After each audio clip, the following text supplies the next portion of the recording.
Welcome to the Somatic Coaching Academy Podcast. I'm Ani Anderson. And I'm Brian Trzaskos. Join us as we explore the science and art of trauma-sensitive somatic practices and tools. Strengthen your practice as a coach, therapist, or holistic professional. Master the art of motivating even the most challenging clients when you understand how to tap into and unlock your client's complete holistic intelligence. If you want to learn the most cutting-edge, research-supported skills for personal and professional mastery, you've come to the right place. Let's get this conversation started. Hi, and welcome to the Somatic Coaching Academy Podcast. Good morning, Brian. Good morning, Ani. How are you feeling today? You know, I am feeling well because it's nice and bright and sunny here. Yeah. And spring abounds here in the Adirondack Mountains. Spring has sprung. It takes forever. It does, but there's living around here. Birds are chirping, and there's sun is shining, and snow melting and all that kind of stuff. Our cat was chasing the squirrels that are out yesterday. I thought he was chasing them. He was inside, of course, but it was really fun to see all the critters kind of out and about. Yeah. We have one of those bird feeders, one of those Yankee flipper bird feeders. It's the best. when the squirrels land on it, it spins and spins and spins and spins and spins. It's our favorite form of entertainment. It's our entertainment all winter long. Here in the Adirondack Mountains, watching the squirrels spin off the bird feeder. You got to hand it to the Yankee Flipper Company, though, because this has been like the bane of everyone's existence. Oh my gosh. For all of time, trying to get the squirrels out of the bird feeder. And they actually figured it out. They did. It's really quite remarkable. I mean, you don't know how many contraptions I tried to build myself to keep the birds out of the bird feeder. Brian actually had this work. this section of little spikes that he put on the house because that didn't even work. It didn't even slow them down.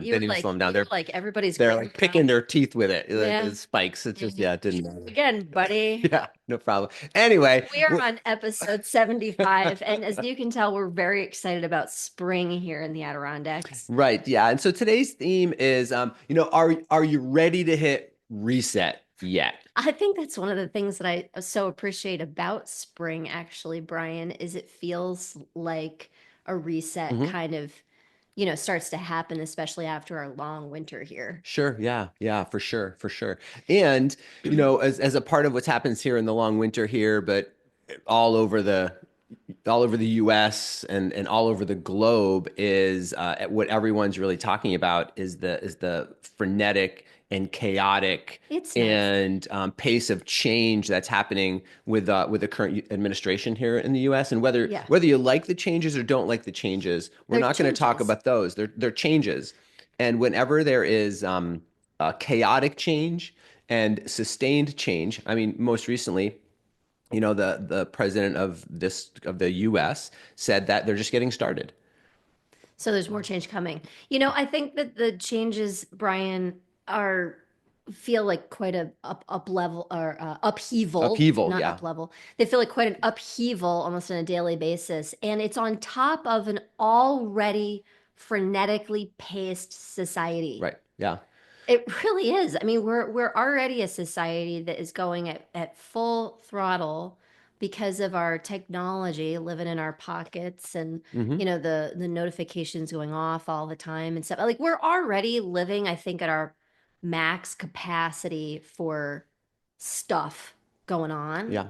And now with change on top of it, I think it just really, I think it blows a lot of people out of their window of tolerance. Totally, absolutely. And it's not just, like you said, it's not just change, it's the frenetic, chaotic change. I mean, sign an order, pull it back. We're going to do this, we're not going to do that. We're going to do this and then not that. And that's the thing about... And it's so unpredictable, right? That level of unpredictability is really distressing for the nervous system, actually. Absolutely. Like we were talking about spring to get started on this episode, and that's a predictable change. Like I know it's happening every year. I know what happens here. It's first it starts as muddy, and then the sugaring starts, and then the sun's going to come out, and then it's going to go away. I know what to expect every time, but these unpredictable changes. Unpredictable changes, I feel like they're being kind of forced on us. And, the one kind of, I guess, semi-political thing that I will actually mention is that, the director of, I don't exactly remember who his last name is Vaught, I believe. the director of operations that is a part of this administration came out and said in a meeting that their goal was to traumatize federal workers. Oh gosh, They I didn't actually hear that. they want federal workers to be traumatized in the morning so they don't want to come back to work. My goodness. So I don't even know what to say about that, to be honest with you. Like when I heard that, I mean, you would think that nothing should really be appalling anymore with what's going on.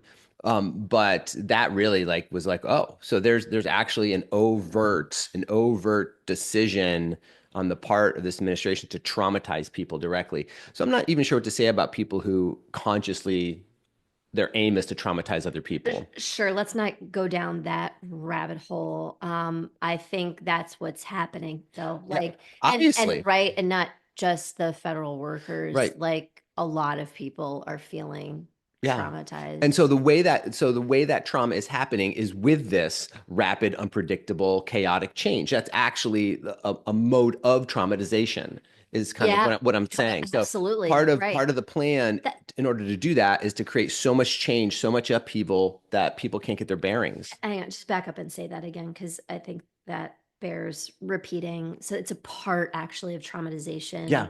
that things change rapidly. Yeah, exactly. And so in developmental psychology, in early childhood development, one of the things that causes unhealthy attachment disorders in children is when there is regular chaotic upheaval and constant change in the family unit. That makes a lot of Right. sense. And even within interpersonal relationships where something is given and taken back. And then we're going to do this, we're not going to do that. Okay, now we're going to do this.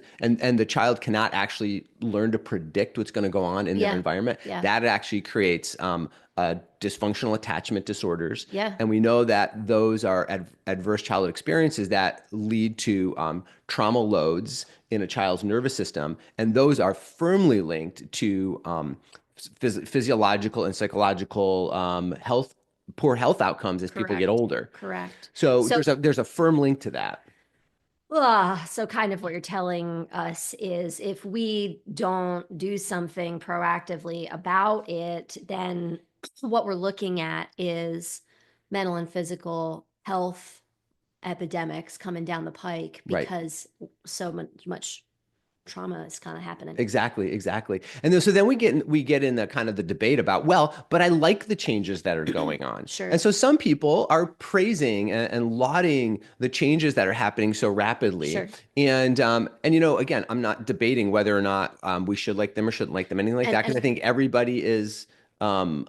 allowed to have their own feeling about it. Sure. And I kind of encourage the listeners, this isn't actually the point, is to get on one or the other sides here. So if you can have this conversation with us with an open mind, you're going to get the message Correct. Yeah. rather than getting sucked into one side or the other Right. in your Yeah. polarization and your perceptions. Yeah, so let's just kind of back up a little bit and do just a little physiology intro here around like stress and change.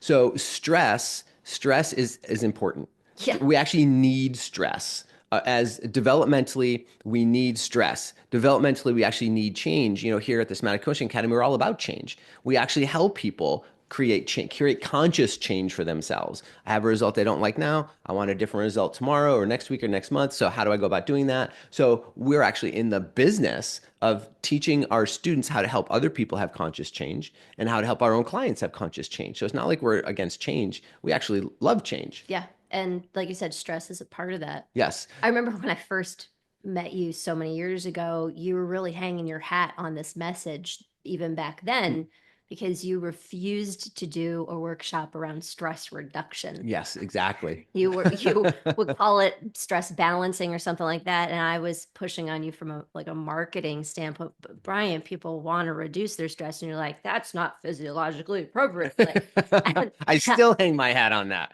I know. And I get it. And it is a really important message. And I think it's really extra timely right now, actually. If you're a practitioner or you work with people, likely that's you if you're listening to this podcast. You might think that the best thing to do is try to go out there and reduce everybody's stress right now. Right. Yeah. And I think the idea of reducing is moving people's stress loads in the better direction because yes, Hmm.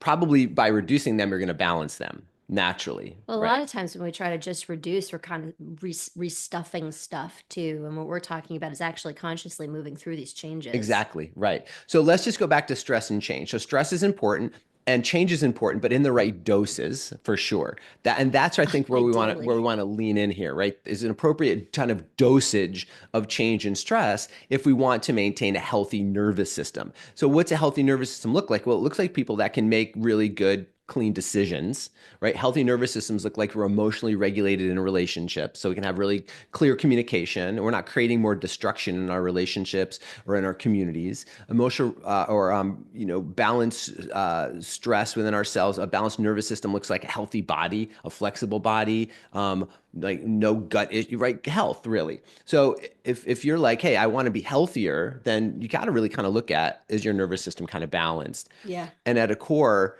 is your stress balanced?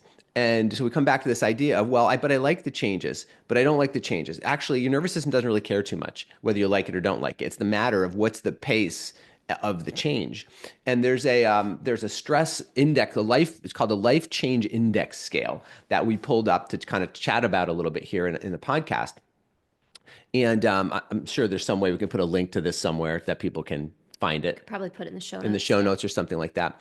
And so their researchers in the 60s looked at a whole bunch of the most common life events. And then they looked at how people going through those life events, how it related to their stress load. And so the scale at the top of the scale is 100, the bottom of the scale is 11, because that's like the least kind of stressful thing. We'll talk about what they are in a moment. We'll give you just toss some numbers out. So it's a pretty extensive list. So we don't have time to read through every one of them, but we'll pop some numbers out at you. And the idea is that if within the year you experience any of these stressors, life changes, then you add up the numbers and you get a total number for the year. And if you have over 300 points when you take the exam, you have an 80% likelihood to develop a serious illness within in a reasonably short period of time. If you have between 150 and 299 points, you have a 50% chance that you're going to develop an illness in the near future. And if you have less than 150 points, then it's only about a 30% chance that you're going to develop something in the near future, sort of thing. So, can we kind of look at some I've of the numbers? And yeah, and so they're not all like quote unquote bad things, is what that's we want to point out. right. I've read this before, but I didn't catch one that just made me giggle. So I'll say it in a second. But at the top of the scale, we have death of a spouse at 100. Actually, it's a big one. 100 points, yeah, that's the highest That's one, the any highest one. highest single most stressful life event, as you might imagine.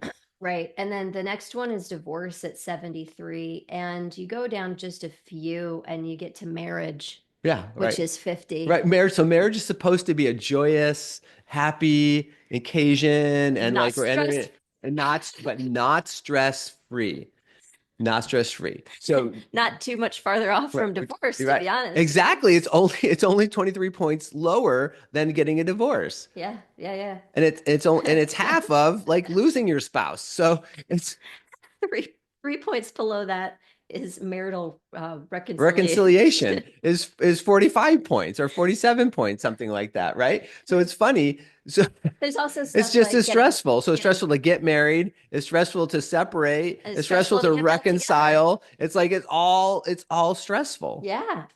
Getting fired at work is on there. You've got personal injury. Then you've got pregnancy. Pregnancy, right? Which again, oftentimes is a joyous, happy, desired event, and that's 40 points on this scale. Here's one that's kind of neutral, business readjustment. I mean, what does And that kind of and mean? also And it's, change in financial state. yeah. So So change in it's financial not just a state. negative change in financial state, it's any change in financial state Right. earns you 38 stress points on this scale. Yeah.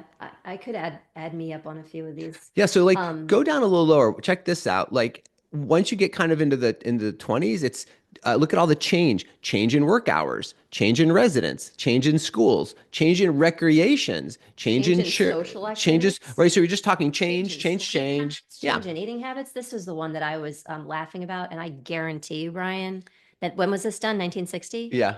I guarantee you this is a higher number What's that now. one? Christmas approaching at 12. Christmas And approaching. I guarantee you that is Well, is that higher. 12 for each kid that you have or each in-law that you have in the family around Christmas? It's 12 for each day Yeah. leading up to Christmas. Because it does say on the scale too, if you experience these more than once in a year, then you need to multiply it. So like On the first day of Christmas, my stress level eats me.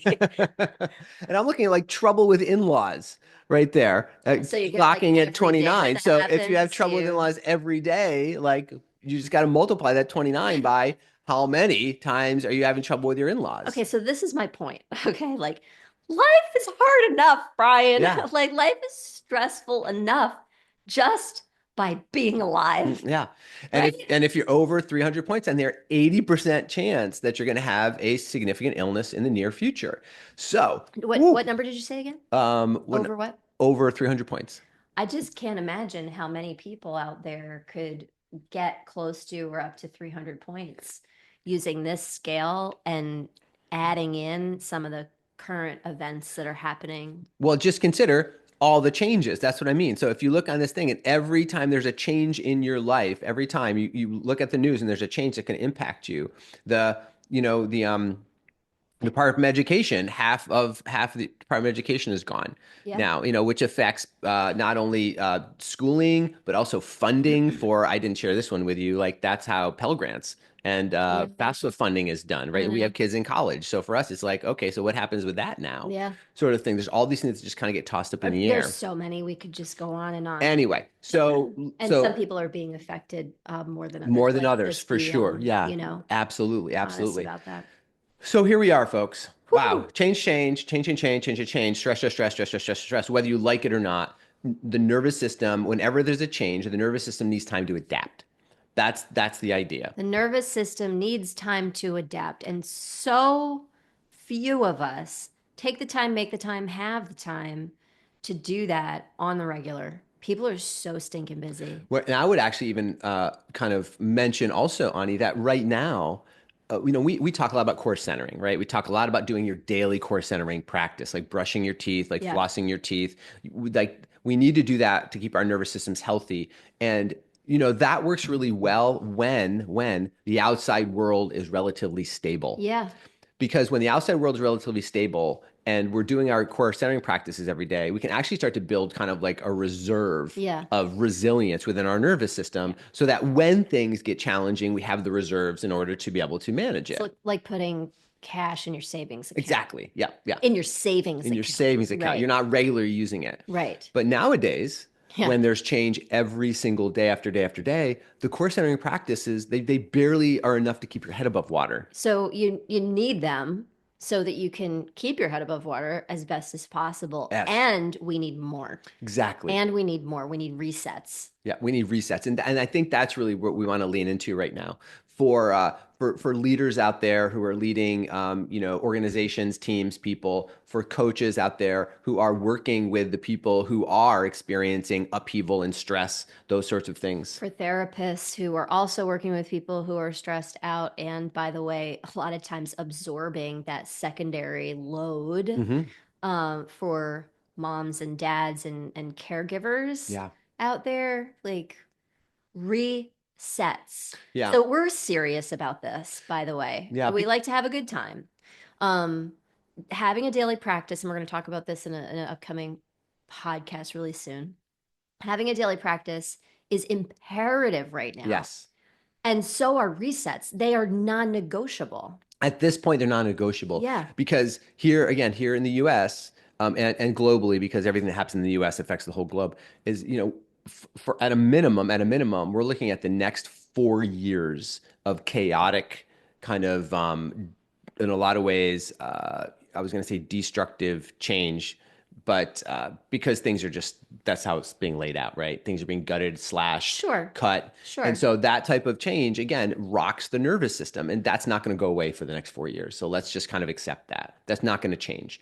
So we need to plan ahead. We have our daily practices, but our daily practices they're going to gas out before 4 years. because we just won't be able to keep our head above the water that long. So what we're doing, what Ani and I are doing in our life is we're planning ahead, and we're planning these, what Ani's saying, reset periods. We're just calling Reset them points. resets, Yeah. reset periods. And we've already got, I already personally have 3 planned for this year, 3 reset periods.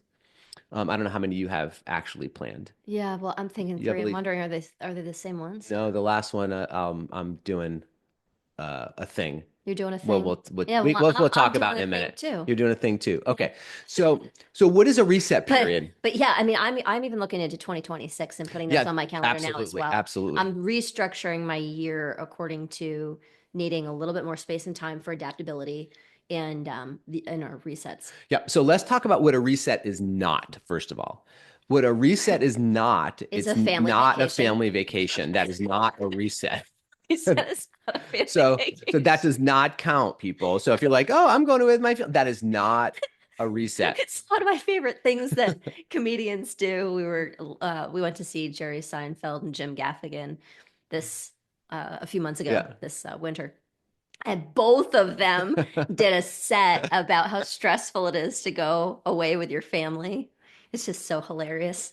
Yeah. And of course, Relatable. we were there with our kids, and I think we were laughing a lot more than they were. They don't have the reference point yet to understand. So it's not a family vacation. Okay. A reset is not a work trip to a nice location. That's not a reset. So reset is not a really nice work trip. It's not tacking a couple of days on after a work trip. It's not a family vacation. What else is it not? It's not a family vacation. Just keep coming back to that. It's not a family vacation.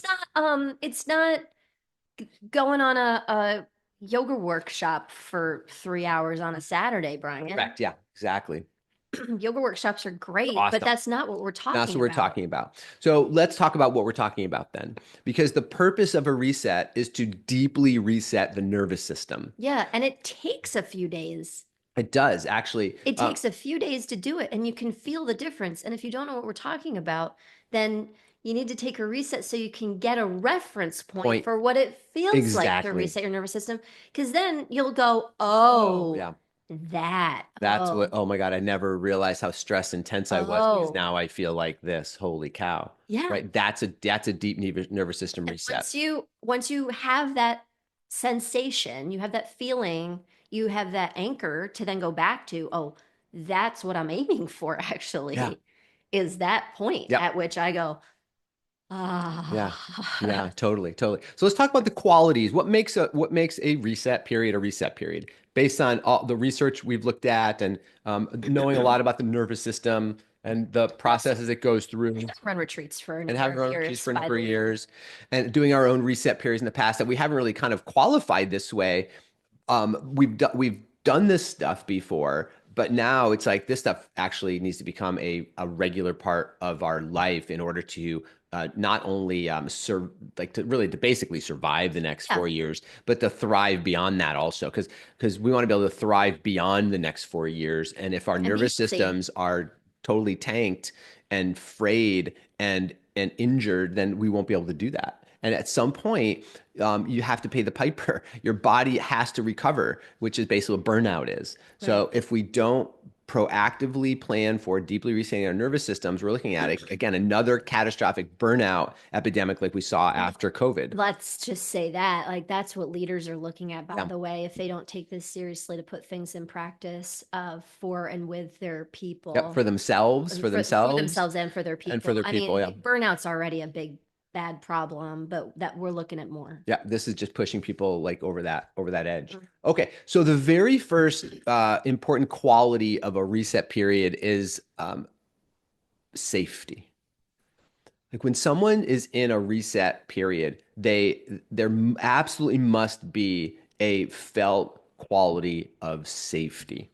They need to feel safe there, wherever it is. I think that's one of the things about taking a family vacation. Like, you just kind of don't know what's going to happen. Right. I remember the family vacation where you busted your hand trying to open an avocado. Yeah. Like, you don't want that stuff to happen. Like, you need to be able to just You can't take a deep breath Yeah. unless there's safety. You can't be worried about looking over your shoulder and who's behind me and who's going Somebody to running do across the this, who's street, going to do and yeah, that, yeah, right? So there absolutely must be an element of safety so that you can let your guard and hypervigilance down. So that's like the first quality. And for some people, that's really hard. Just that step, yeah. you know? Okay. Well, yeah, some people don't know they're in that state. So without the awareness that you're in that Yeah. state, you don't know you're in that state, Yeah, first of all. exactly. And then, people will go on these reset kind of, let's just say vacations. We're not saying the reset has to be a quote unquote vacation, but and they all of a sudden create all kinds of chaos around them, Brian, because their patterns are so wrapped up in that kind of hypervigilance.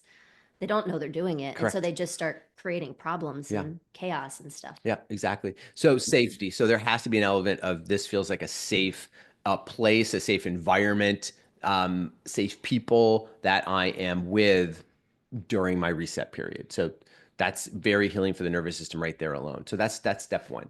So step two is you are not responsible for taking care of anyone else's basic needs.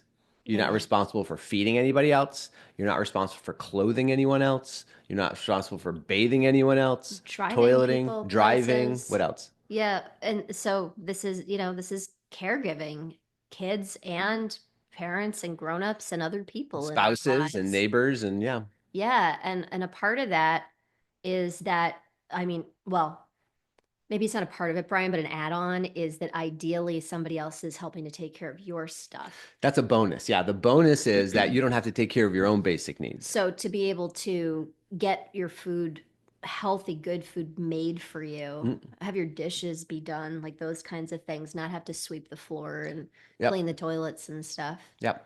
That's just a mega bonus. Yeah, that's the bonus. So the basic thing is you don't have to take care of anyone else's basic needs, only your own. And a bonus if someone else is actually helping you take care of your basic needs. That's like a really important bonus. Yeah. Not a requirement for the reset, but definitely a bonus. Yep. Okay. So that's number two. So number three is no work-related activities. So hard for people, especially nowadays, because our email for a lot of people is on their phone. It doesn't have to be, by the way, just saying, Mhm. social media or whatever. And Yep. we can't do anything without our phones because it's so connected to everything that we do. Yeah. So no work related activities does not, it means that you're not checking your email once a day to make sure that you're in the loop. Mhm. Like, Yeah, you're not directing your team. You're not telling other people kind of what to do, what has to happen. Literally, you need to have a wall or a barrier or a boundary between you and your work world for sure. And I would even say your caregiving world as much as possible also, because we already said not take care of anyone's basic needs, but also, if you're someone who takes care of other people's basic needs, like you have teenagers and that kind of stuff, you have to find as much as possible to be able to make sure that they're taken care of so that when you're in your reset period, that's not something that is affecting your nervous system. yeah, you need somebody else to be on call. Yep. Yeah. So no work activity. So that's definitely really important as well. Okay. So the next one is God, one of my favorite ones is be in nature. Yeah. You actually, there's a requirement that you have to have some place where you can be in nature. I don't even think we have to say anything else about that. Nature's so healing Yeah. and everybody knows it. Yeah. So much We feel research it. around it. You feel it. You Hmm. just know it. And there's research around it. Yeah. You feel it and there's research around it. So be in nature. Does it matter what kind of nature? No. Just get Nature, outside in nature. It could be in the woods. It can be in the at the ocean. the It could park. be at the park. It could be at the whatever. But find a way to be in nature. That's a really important element of a deep reset period It's for the nervous system. one of my most curious and favorite parts of a Tai Chi practice, Brian, is the gesture about watching the clouds pass. Hmm. It's like this important part of living a healthy life is taking the time to just watch the clouds pass Yeah. by and being in nature. It gives us an opportunity to allow those things, the breeze moving through the trees. It's just, yeah. Yeah, really good. Okay, cool. So that's another element that has to be met to have it be a deep reset. Okay. Eating good food. Nourishing food. Yeah. Yeah, and I like that word. I like the word nourishing. So it's good food, but there's something more than just it's it's healthy food. It's nourishing food. Yeah. And that's different. That's a little different for everybody, by the way. Like Yeah. what might be nourishing food for me might not be necessarily nourishing food for you. Yeah. Yeah. Nourishing food for you might be coffee at, 3 times a Well, day. yeah, probably, probably not. But so wherever you're doing this reset period, make sure that if you're going to a retreat center or something to do these kinds of things, make sure there's like a variety of food that feels like nourishing for you. Yeah, because I mean, think about it. If you go somewhere and you're concerned about the food, Yeah, right? I'm not sure if I'm going to get what I need. I mean, that puts you back in the safety issue yeah, right back right. at the start. Hmm. So you need to know that your needs are going to be met with that. Yeah. So nourishing food and then nourishing people. So it's not just Just kind of it's like not nourishing just food, cool people. What's that? which is kind of like nourishing Kind of like food. nourishing food. Yeah. Yeah. It's not just cool people. Yeah. It's not just as cool people or smart people. It's actually people that nourish you. That just being with them nourishes your nervous system. It replenishes. And the thing I think I like about nourishing, when I think about nourishing food, what occurs to me is bone broth. Yeah, that's Because I feel like bone broth, there's something to maybe calling it bone broth that it seeps into your bones. yeah. I know it comes from bones, but it's Yeah. like seeping into your bones and like making your bones stronger. The deepest part of your body gets stronger. So we're looking for bone broth people. Yeah, we're looking for bone broth people. Looking for people that when you're with them, they just like they seep into your nervous system and it feels like it just rebuilds your cells. Again, back to safety. Mm. This makes sense. Yeah. Yep, all the way back. Okay, cool. What else we got? Daily somatic practices. So, as a part of the reset period, it's not just kind of sitting around on the couch or lounging at the ocean. I mean, Watching TV. yeah, no watching TV. Like, actually, maybe we should say that one. It's like no TV might be a good for the reset period also. But it didn't make the cut the first round. Yeah, no But who social knows? media, no TV. Well, certainly no social media, I would say. So we're adding that one in right now on the spot. No social media while you're while you're in the reset period. Um, but the idea is that every day, probably a few times a day, you're doing somatic practices. You're healing your nervous Because that system. heals your nervous system in a very active way, not just a passive way, right? So, we could lay around for a long time and our nervous system would heal, but if we do somatic practices, we are actively directing the healing into our body where we need it most, and into our nervous system where we need it most. So you got to have periods during the day where you're doing somatic practices on the regular. Yeah. Okay. You didn't say this yet, but it's got to be at least like a few days. Yeah, at least 5 days. So the reset period, and I know up to this point, people are listening and going like, yeah, yeah, yeah, yeah, at least 5 days. Ooh, no, I can't do that. It's too I long. can't get away for 5 days. So I was gonna say 4, Brian. I'm interested to know is 5 in the research? 5 is, yeah, there's like a tipping point that happens after 3 days. That's right. But here's the thing, right? But you need that tipping point, and then you need a little extra time on it. Exactly. Yeah. Yeah. So most people, in my experience of leading retreats for a really long time, is that it takes at least 3 days just to wind down the nervous system. Right. And by the way, like we've seen that over and over Over again. and over. It's like You're not very escaping predictable. that. If you think you're going away for 2 days and there's gonna be a reset, you might get an exhale or something, but it is not the same as the 3-day. Exactly. The Exactly. 3-day letdown. So that 3-day letdown, it winds down the nervous system. And by the way, this is assuming that you kind of have like a garden variety amount of stress that you're carrying anyway. If you're really stressed out, if you really have a high allopathic load, it might take you longer than 3 days, by the way, just to kind of wind that down. Right. So this is kind of a general observation saying it needs to be at least 5 days because it's going to take you at least 3 days to just wind down the nervous system. And then that gives you a couple of days in order to start kind of, again, nurturing and filling, rebuilding, and getting a reset what's going on. So ideally, it's longer than 5 days, to be honest with you. It's longer than that, but it's got to be at least that 5 days. So if you are one of those people who's listening and was like, you had me until you said 5 days, because I can't take 5 days. We could, talk about all kinds of mindset resets around that, but like, really? Like, can you not, can't afford not to kind of thing? And also, listen, if you need a reset, the universe has the resources for you to do it baked in. So it's a matter of being resourceful and creative, and allowing yourself to understand that this is a need. I mean, just to take this soapbox for a second, I think it's stands like this that unravel the patriarchy, Brian. Like, this is really important stuff. Mm-hmm. Yeah. Yeah. And, I mean, I look at this from the long term. And the long term is that after the extended period of chaotic and disruptive change that we're going to be in, not everyone is going to get through that. They're not, right? Because their nervous system will shut down, it'll come unraveled, and after that period of time, it'll either take them a really long time to recover, or they just won't make it through. And listen, assuming we actually make it through these next kind of 4 years with all this change, I want to be healthy at the end of this, because I want to be a part of the world that's rebuilding something that is healthy, nourishing, and safe, for as many people as possible. I would love to say everyone. That might be a little bit too pie in the sky, but for as many people as possible. But the people who actually make it through this period will be the people who are able to rebuild. The people who are healthy and still have the energy to do it will be the people who can rebuild. Exactly, exactly. So, and that won't happen without these regular reset periods. Yeah.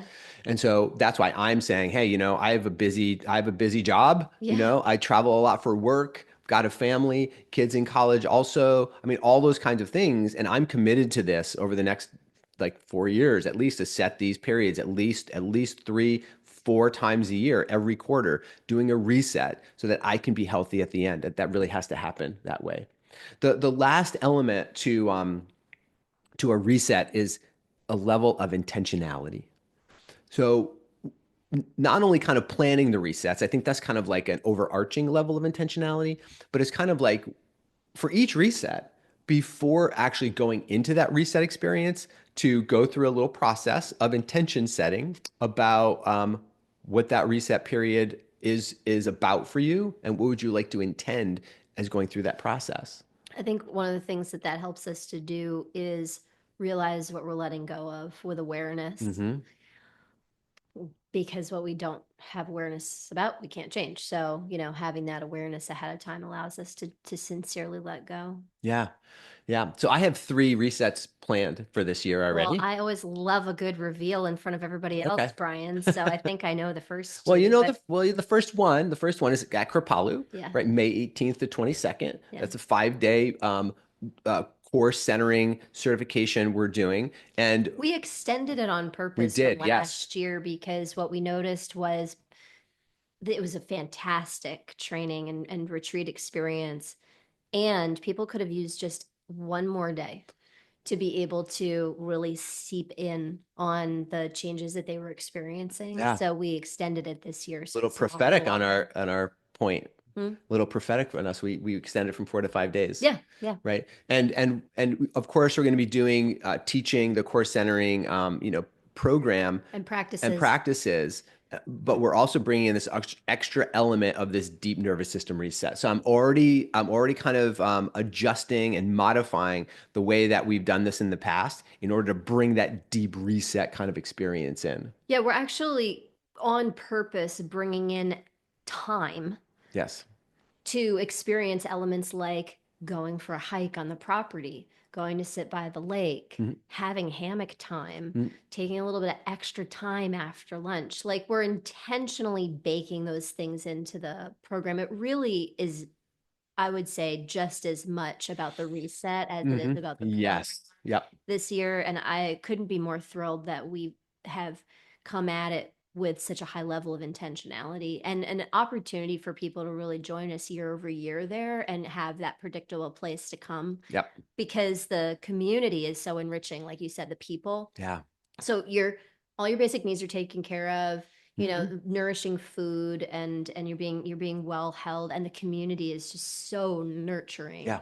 And we've given even more space to really let that seep in. Yeah. And the vibe, the surroundings, the environment, it's all there. It's great. There's something about going to a place where people meditate regularly. Yes. Yeah. Um, it's different. And that's one of the reasons I love Kripalu so much is people do their practice there and you arrive and it feels different. Yeah. And a big part of that, because we've been at other places where it's like Yeah. that, is the fact that people are doing their practices there, they're meditating there, it creates a really wonderful healing environment. Yeah, sure does. Sure does. So that's our first reset. And of course, you are welcome to join us there. We'd love to have you be there with us if you want to put that as your one of your resets this year. Yeah, right. You can't come to our second one. Can't come to our second one, though. What are we doing for our second one?